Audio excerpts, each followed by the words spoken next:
Hello friends, welcome to the Prime Classes. Myself Sachin Bhardwaj. I am providing the chemistry of class 12 and very important topic is the SN1 and SN2. I am completing the SN1 topic. After completing the SN1 topics, I am coming the topic of SN2. Today we will discuss about the SN2 reaction mechanism. Okay, so let's come on the topic. आज हम लोग बहुत ही interesting topic SN2 के बारे में पढ़ेंगे जो कि बहुत ही इम्पोर्टेंट है क्लास 12 के नज़रिए से। बहुत ही अच्छा, बहुत ही इंटरेस्टिंग और बहुत ही रोमांचक टॉपिक है। बस देखने में आपको लगेगा कि ये क्या है SN1 SN2, बहुत ही लंबा प्रोसेस है इसमें, लेकिन आप बस मन लगाकर सुनेंगे तो आसानी के साथ समझ में आएगा। तो आपको भागना नहीं है इस टॉपिक से, ठीक है। ये नहीं कि मैंने इस टॉपिक को देख लिया इससे पीछे हटकर चले जाएं। तो मैं कहना चाहूँगा एक बात, इसी बात पे याद आ गई कि मुश्किलों से भाग जाना आसान होता है, मुश्किलों से भाग जाना आसान होता है, हर पहलू जिंदगी का इम्तिहान होता है और डरने वालों को कुछ नहीं मिलता है जिंदगी में, डरने वालों को कुछ नहीं मिलता है जिंदगी में और लड़ने वालों के कदमों में जहान होता है। तो चलिए बच्चों आते हैं, चलिए फ्रेंड्स आते हैं टॉपिक पे। SN2 मैकेनिज्म क्या होता है कि जैसे हमने पढ़ा था SN1 रिएक्शन, तो SN1 में हमने पढ़ा था कि ये अभिक्रिया क्या होती है, 2 स्टेप में होती है और फर्स्ट ऑर्डर की रिएक्शन होती है। तो SN2 क्या होता है, ये होता है, पहले तो इसकी डिफिनीशन लिख लेते हैं। Substitution, substitution, substitution nucleophilic, substitution nucleophilic reaction या substitution by nucleophilic reaction.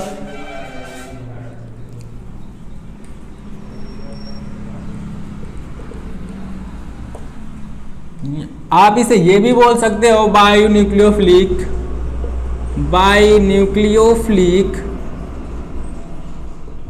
Substitution reaction.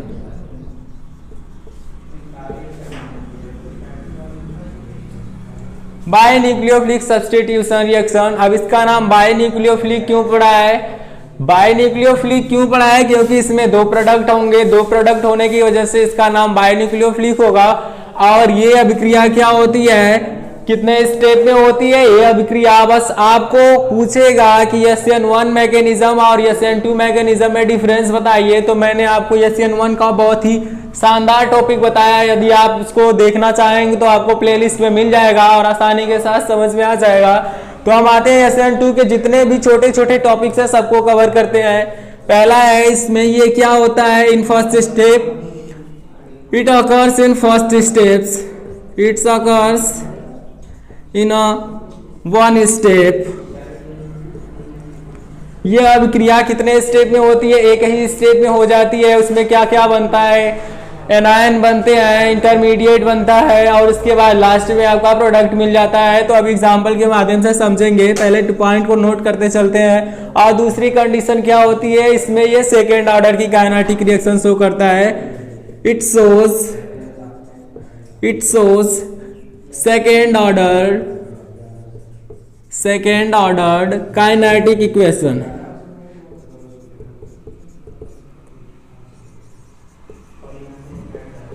Second कोटि की अभिक्रिया को यह प्रदर्शित करता है।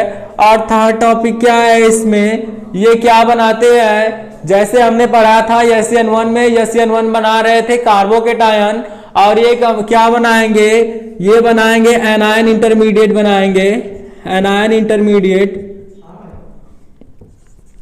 Anion intermediate,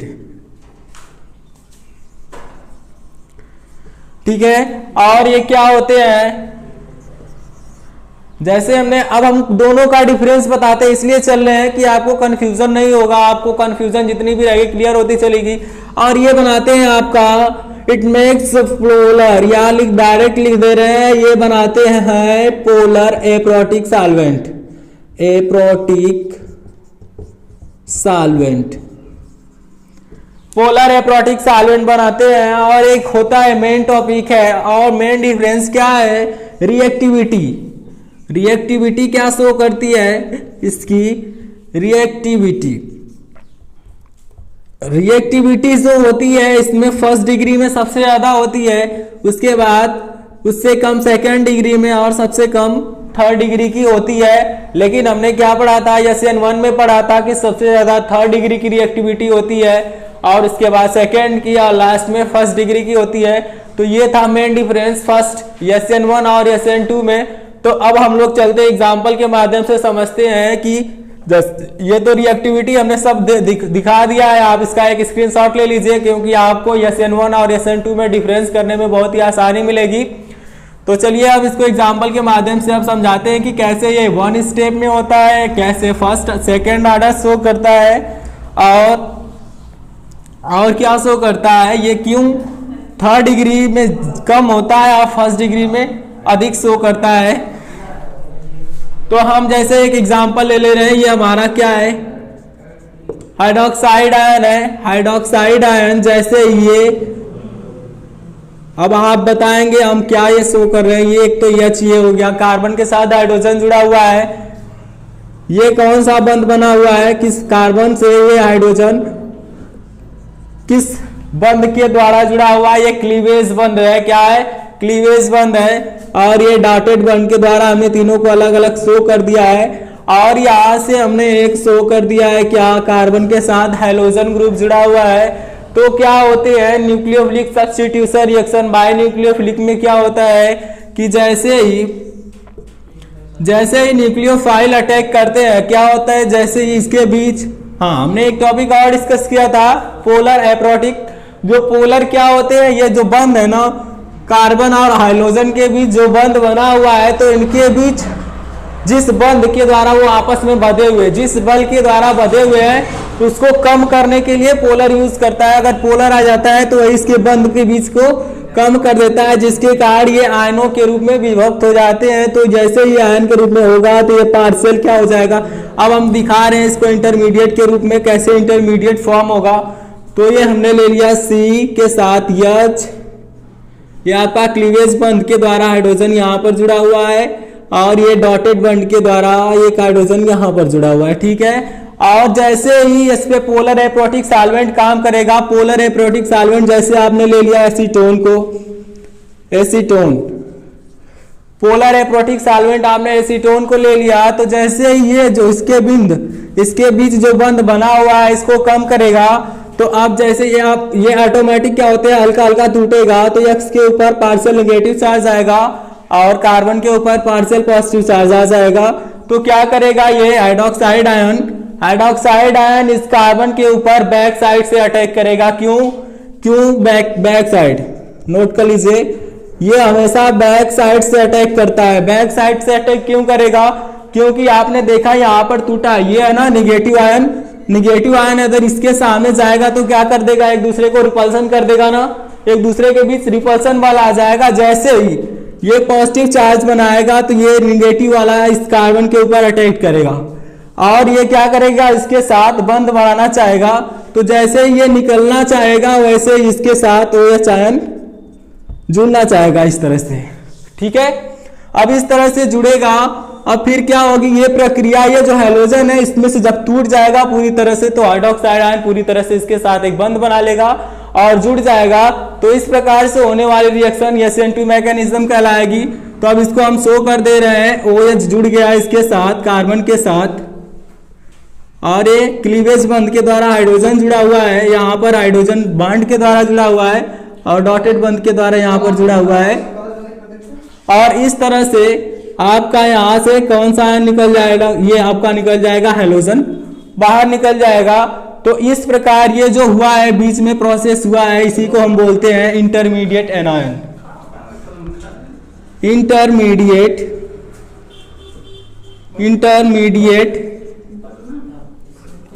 anion, intermediate anion या ट्रांजिशन स्टेट बोल सकते हैं इसे, ट्रांजिशन स्टेट इसे बोलते हैं, ठीक है।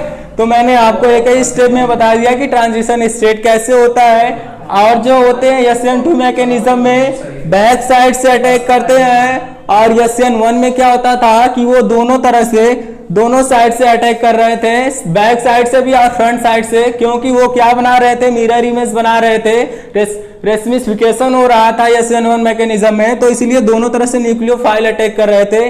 और इसमें क्या हो रहा है, हैलोजन की विद्युत ऋणात्मकता हो रही है और बैक साइड से हाइड्रोजन इस पे अटैक कर रहा है। तो इस प्रकार से ये आपका बना लेगा, आपका प्रोडक्ट ये आपका प्राप्त हो जाएगा। ठीक है, चलिए अब हम लोग एक और अच्छा सा एग्जांपल लेते हैं।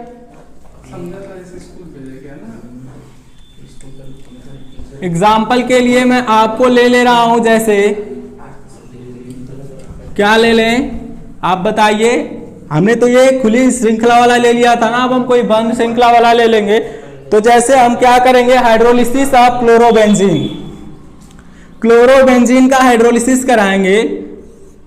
किसकी उपस्थिति में कराएंगे, एसीटोन की उपस्थिति में कराएंगे, क्योंकि SN2 मैकेनिज्म है। SN2 मैकेनिज्म में वीक न्यूक्लियोफाइल नहीं होने चाहिए, जो होते हैं न्यूक्लियोफाइल होते हैं स्ट्रांग होते हैं। इसी के कारण मेन डिफरेंस यही है कि SN2 मैकेनिज्म में आपके स्ट्रांग न्यूक्लियोफाइल अटैक करते हैं और SN1 मैकेनिज्म में वीक न्यूक्लियोफाइल अटैक करते हैं। तो हाइड्रोक्साइड आयन की उपस्थिति में जब हम क्लोरोबेंजीन के साथ अभिक्रिया कराएंगे, यह आपका हो गया क्लोरोबेंजीन। अब क्लोरोबेंजीन का हाइड्रोलिसिस कराएंगे एसीटोन की उपस्थिति में, एसीटोन की उपस्थिति में। तो आप क्या होगा, इसके बीच बंध में क्लीवेज होगा। अब ये देखिए इस तरह से होगा। अब यहाँ पर आपका देखिए Cl है, Cl क्या होगा, जैसे ही बाहर निकलेगा, हम इसको डबल बांध के यहाँ शो कर दे रहे हैं, इस तरह से निकला, क्योंकि क्लोरीन अधिक विद्युत ऋणात्मक तत्व है। तो जैसे ही ये बाहर निकलेगा तो यहाँ पर पॉजिटिव चार्ज आ जाएगा, पार्शियल पॉजिटिव। जैसे ही आएगा तो ये निगेटिव वाला इस पोर्शन पे अटैक करेगा डायरेक्ट जाने के बाद। देखेंगे क्यों, क्योंकि निगेटिव वाला सिरा हमेशा पॉजिटिव को अट्रैक्ट करता है। तो जैसे ही यहाँ पर धनायन बनेगा तो तुरंत ही क्या करेगा, ये बैक साइड से आकर इस पर अटैक करेगा, और बैक साइड से अटैक करने की वजह से क्या होगा, ये आकर इसके साथ जुड़ जाएगा। तो आपका ये प्रोसेस ये हो जाएगा, और ये Cl माइनस क्या होगा, इसको हम निकाल देते हैं। अब Cl माइनस तो निकल जाएगा आयन के रूप में, तो हम यहीं पर शो कर दे रहे हैं, Cl माइनस निकल जाएगा इस प्रोसेस पे। Cl माइनस निकल गया आपका। तो यहां पर है आपका ये OH जुड़ा, OH जुड़ गया है ना, OH जुड़ा है। और अगर हम यहाँ पर क्लोरीन के साथ क्लीवेज ना करें, हम डबल बॉन्ड के साथ क्लीवेज करेंगे तो ज्यादा रेजोनेंस मिलेगा आपको। ज्यादा रेजोनेंस जिस साइड मिलेगा पहले हम उसको क्लीवेज करेंगे। तो हमने देखा तो हम इसको नहीं तोड़ेंगे, हम इस वाले बंध को तोड़ेंगे। तो यहाँ पर आपका Cl जुड़ जाएगा और ये बंध टूटेगा। तो जैसे ये बंध टूटेगा तो यहाँ पर क्या मिल जाएगा, आपका नेगेटिव चार्ज मिल जाएगा, नेगेटिव चार्ज मिलेगा। फिर आप इससे क्या करेंगे, क्लीवेज करेंगे, इस बॉन्ड को इस साइड पे क्लीवेज करेंगे। तो ये पॉजिटिव, ये सिरा आपका जिस साइड हेड एरो रहेगा उस साइड कौन सा आयन आएगा, उस साइड निगेटिव आयन आएगा।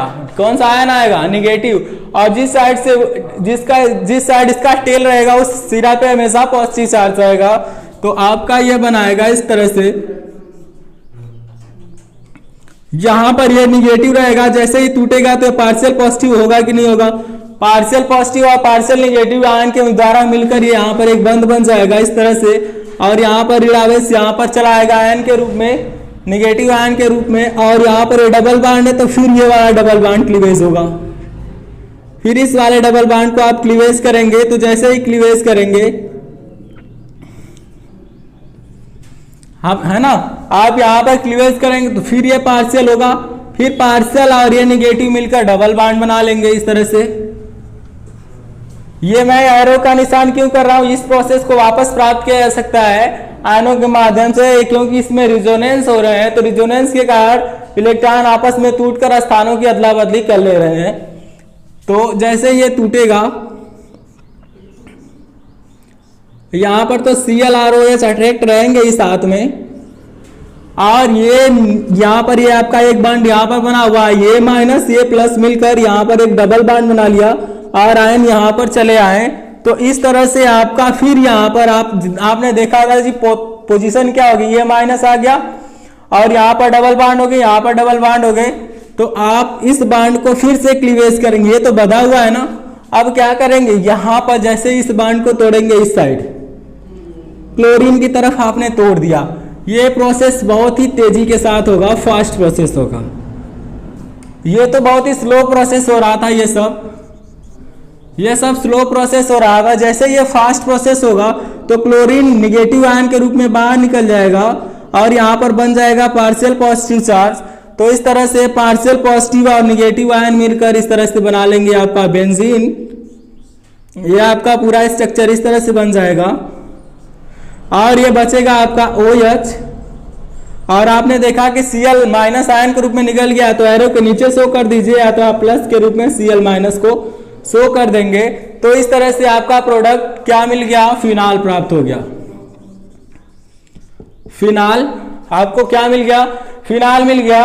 तो आपने देखा कि ये जो बीच में हो रहे थे इतने स्टेट जो हुए हैं, इतना जो प्रोसेस हुआ है, इसे हम क्या कहेंगे, ट्रांजिशन स्टेट बोलते हैं। ये सब बीच में हुआ है प्रोसेस, ट्रांजिशन स्टेट। ठीक है, तो इस तरह से आपने क्या लिया, जैसे ही क्लोरोबेंजीन की अभिक्रिया आपने हाइड्रोलिसिस कराया तो एसीटोन की उपस्थिति में तो आपको फिनाल प्रोडक्ट प्राप्त हुआ है। और इसमें बीच में क्या हुआ है, एनायन इंटरमीडिएट काम किया है। एनायन इंटरमीडिएट आपने देखा हमेशा क्या शो कर रहा था, एनायन शो कर रहा था, तो इसीलिए एनायन इंटरमीडिएट को शो करते हैं। ठीक है, तो जैसा मैंने हेडिंग में लिखवाया था, आपको जितने भी टॉपिक क्लियर होते जा रहे हैं कि एनायन इंटरमीडिएट कैसे बना, ट्रांजिशन स्टेट कहां पर मिला, और क्या हुआ कि सेकेंड स्टेप मतलब ये कि दो प्रोसेस में किसे बाई न्यूक्लियोफिलिक सब्स्टिट्यूशन रिएक्शन क्यों कहते हैं, है ना। तो सब कंफ्यूजन आपका क्लियर होने वाला है। बस वीडियो के साथ बने रहिए, लाइक करते रहिए और सब्सक्राइब करते रहिए। चलिए, अगर आपको अच्छा लग रहा है तो आप इसका स्क्रीनशॉट लेना चाहते हैं तो ले लीजिए, हम इसको इरेज करने जा रहे हैं। अब हमारा अगला टॉपिक होगा, अभी एक और बचा है इसमें, रिएक्टिविटी के बारे में मैंने बताना है कि रिएक्टिविटी इसकी कैसे फर्स्ट डिग्री की सबसे अधिक होती है, सेकंड डिग्री की कम उससे, और थर्ड डिग्री की सबसे कम क्यों होती है ना। क्योंकि इस चैप्टर का ये जो SN2 मैकेनिज्म है और SN1 है बहुत ही इंपॉर्टेंट है, इसीलिए मैं इसको विस्तृत रूप से पूरा जितना भी इसके अंदर का टॉपिक है सब क्लियर कराते चल रहा हूं। बस आप बने रहिए। देखिए, अब थर्ड डिग्री किसे कहेंगे, थर्ड डिग्री हाइलाइट किसे कहेंगे, थर्ड डिग्री हाइलाइट को दिखाइए तो किसे कहेंगे थर्ड डिग्री हाइलाइट। जैसे हम एक कार्बन के साथ 3 मेथिल ग्रुप जोड़ देंगे और इसके साथ हैलोजन जोड़ देंगे तो नहीं हो जाएगा, हो जाएगा ना। तो यही तो है आपका third degree highlight. Third degree highlight देखिए, एक कार्बन के साथ 3 एल्किल ग्रुप जुड़ा रहेगा, हम इसको CH3 शो कर दे रहे हैं, CH3 शो कर रहे हैं, H और यहाँ पर C के साथ 3 H, एक यहाँ पर एक यहाँ पर, इस तरह से इस C के साथ भी 3 H और यहाँ पर यक्स हो जाएगा, है ना। हाइलाइट की जगह आप कुछ भी ले सकते हैं, क्लोरीन, फ्लोरीन, ब्रोमीन और आयोडीन में से कोई भी ले सकते हैं। तो हमने क्या किया है, थर्ड डिग्री है ना, ये हमने थर्ड डिग्री का एग्जांपल लिया। और हाइड्रोक्साइड आयन है ना, ये हाइड्रोक्साइड आयन किसके मतलब कैसे अट्रैक्ट करते हैं, फ्रंट साइड से अट्रैक्ट करते हैं या बैक साइड से। SN2 मैकेनिज्म में जो है ये जो न्यूक्लियोफाइल है बैक साइड से अटैक करते हैं या फ्रंट साइड से, मैंने बताया था ना बैक साइड से अटैक करते हैं। तो आपने देखा कि ये बैक साइड से, अब यहाँ पर जैसे ये निकलेगा आयन के रूप में माइनस नेगेटिव और प्लस पॉजिटिव के रूप में, तो आपने देखा कि ये वाला कार्बन किससे घिरा हुआ है, इस कार्बन से, मतलब तीनों तरह से कार्बन से घिरा हुआ है। और उसके बाद इस कार्बन को और सभी लोग कौन घेरे हुए हैं, हाइड्रोजन से पूरा एक केज की तरफ, एक पिंजड़े की तरह घिरा हुआ है। ठीक है, पूरा पिंजड़े की तरफ घिरा हुआ है। तो ये इस साइड से अटैक नहीं करने देंगे, बैक साइड से अटैक नहीं करने देते हैं। लेकिन जैसे ही आप फर्स्ट डिग्री अल्कोहल में आएंगे, फर्स्ट डिग्री अल्कोहल आपने ले लिया C, यहाँ पर X, एक एल्किल ग्रुप कोई भी जोड़ दीजिए, यहाँ पर CH3, यहाँ पर H और यहाँ पर H। ठीक है, अब क्या किया, जैसे ये बंध टूटेगा, ये बंध टूटेगा इसके बीच नेगेटिव चार्ज, यहाँ पर पॉजिटिव चार्ज, तो आपने देखा कि बस यहाँ पर H है और CH3 है ना, इसमें ज्यादा केज नहीं है। ज्यादा केज न उपस्थित होने के कारण हाइड्रोक्साइड आयन इसके साथ आसानी से जुड़ जाएगा। फर्स्ट डिग्री हाइलाइट के साथ आसानी के साथ जुड़ जाता है, जल्दी से जुड़ जाता है अपेक्षाकृत थर्ड डिग्री हाइलाइट के। तो इसीलिए इसकी रिएक्टिविटी सबसे ज्यादा थर्ड डिग्री हाइलाइट में कम होती है, सबसे कम, और सबसे ज्यादा फर्स्ट डिग्री में, उसके बाद सेकेंड में, और लास्ट में किस में होती है, थर्ड डिग्री हाइलाइट में होती है। तो इस तरह से आपका था SN2 मैकेनिज्म, और मैं आशा करता हूं कि आपको SN2 मैकेनिज्म आसानी के साथ समझ में आ गया होगा। ठीक है, तो हम अगले टॉपिक पर चलते हैं। कौन सा है, ये जो है SN1 और SN2 आपका पूरी तरह से क्लियर हो चुका है। अब हमारा है एलिमिनेशन रिएक्शन। एलिमिनेशन रिएक्शन जैसा कि हमने पहले पढ़ा था, एलिमिनेशन रिएक्शन मीन्स क्या होता है, इसकी हिंदी कौन बताएगा, जल्दी से बताइए। मैंने पहले ही फर्स्ट वीडियो में आपको लिखवाया था कि एलिमिनेशन की हिंदी क्या होती है। एलिमिनेशन रिएक्शन,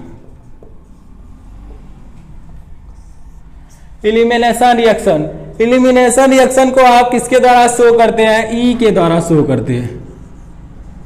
ई के द्वारा या आप साइलेंट के द्वारा भी शो किया जाता है इसे। अब एलिमिनेशन रिएक्शन भी 3 प्रकार के होते हैं, आपको पढ़ना है। कितने प्रकार के, 3 प्रकार के, E1 E2 है ना। अब एक होता है ECB1, क्या है, E1 E2 उसके बाद E1CB। आप ये तो जान रहे हैं E1 का मतलब क्या हो गया, unimolecular.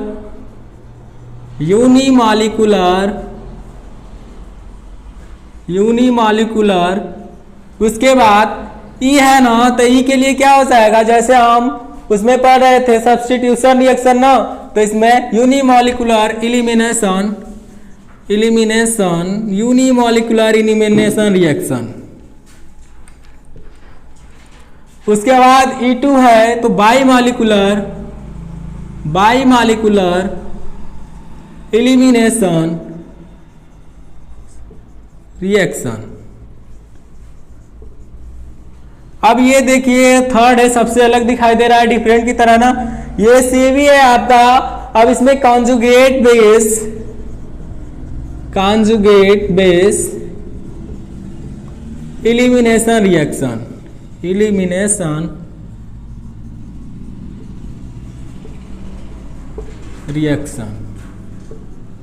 Conjugate base elimination reaction. ये तो थे तीनों टाइप थे और तीनों टाइप के नाम हो गए।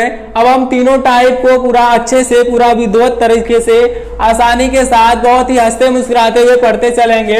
ये हमारा यूनिमॉलिक्यूलर इलिमिनेशन रिएक्शन क्या होता है, अब इसको देखिए।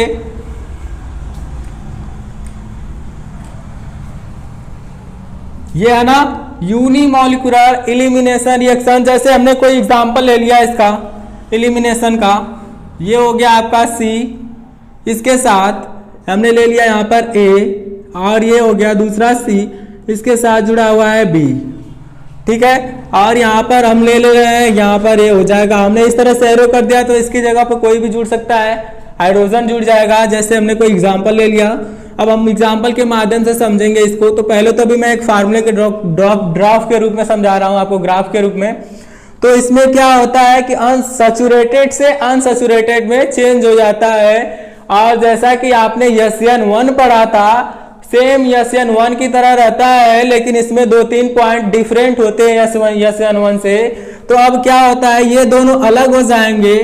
AB क्या होगा, क्लीवेज होकर अलग निकल जाएगा, और इस प्रकार से कार्बन कार्बन के बीच डबल बॉन्ड बन जाएगा। तो आपका यूनिमॉलिक्यूलर इलिमिनेशन रिएक्शन होगा। लेकिन ये एक ही प्रोसेस में नहीं होगा। अगर एक प्रोसेस में हो जाएगा तो ये आपका E1 नहीं रहेगा, ये क्या हो जाएगा, E2 हो जाएगा। ठीक है, तो E1 इलिमिनेशन 1 के लिए क्या होनी चाहिए कंडीशन, ये स्टेप आपका 2 स्टेप में होना चाहिए। तो जैसे हमने ले लिया एग्जाम्पल, हमने यहाँ पर यक्स ले लिया और यहाँ पर यच ले लिया, ये भी यच हो जाएगा, ये भी यच, ये भी यच और ये भी यच, हाइड्रोजन बंध के द्वारा सभी जुड़े हुए हैं। तो एलिमिनेशन जैसे ही आप कराएंगे, अब ये बॉन्ड हैलोजन की तरफ जैसे ही टूटा तो यहाँ पर नेगेटिव चार्ज आएगा, कार्बन के ऊपर पार्शियल पॉजिटिव चार्ज आएगा। तो कार्बन के ऊपर जैसे यहाँ पर पार्शियल पॉजिटिव, यहाँ पर पार्शियल नेगेटिव, है ना। तो जैसे ही क्लीवेज होगा और ये क्या होगा, हाइड्रोजन किधर तोड़ेगा, कार्बन की तरफ टूटेगा। तो इसमें क्या होगा, फर्स्ट स्टेप में हैलोजन, है ना, ये यक्स निकलेगा बाहर।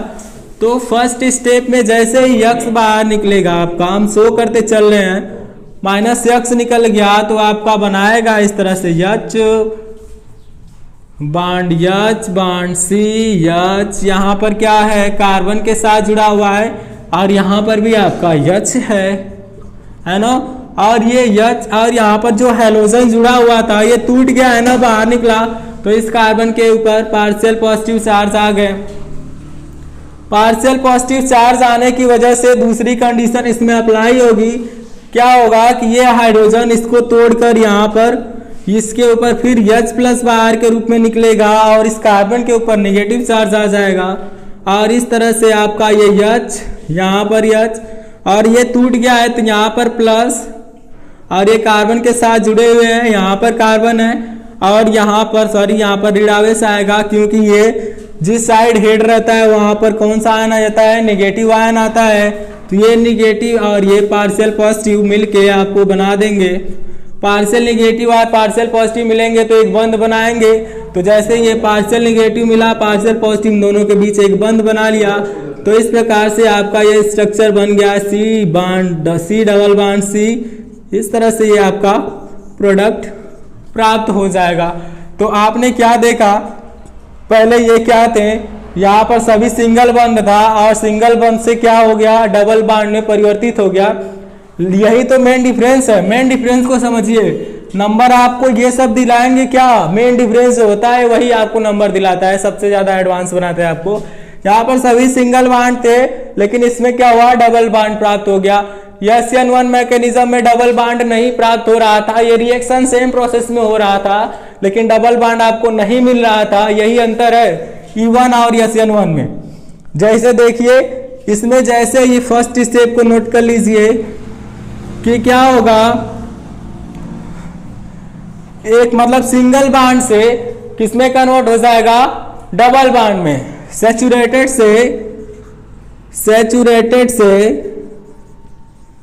सैचुरेटेड कार्बन किसमें कन्वर्ट हो जाएगा, कन्वर्ट हो जाएगा अनसैचुरेटेड कार्बन में। पहली पॉइंट ये नोट करिए, सैचुरेटेड कार्बन किसमें चेंज हो जाएगा, अनसैचुरेटेड कार्बन में चेंज हो जाएगा, है ना। अब उसके बाद क्या होगा कि एक सिग्मा बंध, ठीक है, देखिए एक सिग्मा बंध ये था, एक सिग्मा बंध इनके बीच बना था, एक सिग्मा बंध यहाँ पर जितने भी कार्बन कार्बन के बीच सिंगल बॉन्ड है, जितने भी सिंगल बॉन्ड होते हैं सब क्या बनाते हैं, सिग्मा बंध के द्वारा जुड़े रहते हैं। जितने भी सिंगल बंध है इसमें सभी के बीच सिग्मा बंध है। तो आपने क्या तोड़ा, कितने बंध को तोड़ा है, एक इसको तोड़ा है और एक इसको तोड़ा है, मतलब दो बंध को तोड़ा है।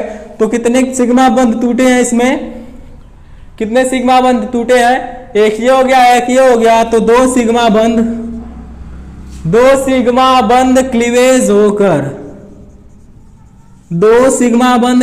होकर किसमें कन्वर्ट हो गए, आपने देखा ये क्या बना, आपका पाई बंध बन गया है ना। तो इस पाई बंध में क्या होता है, एक पाई होता है और एक सिग्मा बंध होता है, ठीक है। तो दो सिग्मा बंध क्लीवेज होकर आपको एक पाई बंध और एक सिग्मा बंध देंगे, किसमें, E1 एलिमिनेशन रिएक्शन में, ठीक है। और ये कैसा होगा, ये रिवर्स प्रोसेस ऑफ एडिशन होगा। अब ये क्या होता है, तीसरी कंडीशन, SN1 मैकेनिज्म में लो टेम्परेचर काम कर रहा था, इसमें हाई टेम्परेचर रहेगा। टेम्परेचर कैसा रहेगा, हाई टेम्परेचर। हाई टेम्परेचर आता है, इसके हाई टेम्परेचर होने की वजह से इसमें कौन सा हीट यूज होगा? एंडोथर्मिक। एंडोथर्मिक। और SN1 मैकेनिज्म में एक्सोथर्मिक यूज होता है। ठीक है, तो यही मेन डिफरेंस था E1 और SN1 में। आपको कंफ्यूज नहीं होना है। तो मैंने जितना भी बताया है आपको समझ में आया होगा। मैं विश्वास है कि जितना मैंने समझाया है सब आसानी के साथ आपको समझ में आया होगा। तो अगर आपको मेरा वीडियो अच्छा लगा हो तो लाइक करें, शेयर करें, सब्सक्राइब करें, जिससे मुझको क्या मिले? हौसला मिले। और हौसले के साथ में अगले वीडियो के साथ जोश और जुनून के साथ नेक्स्ट वीडियो के साथ आप लोगों को मिलूं। Thank you. बने रहिए वीडियो के साथ। धन्यवाद।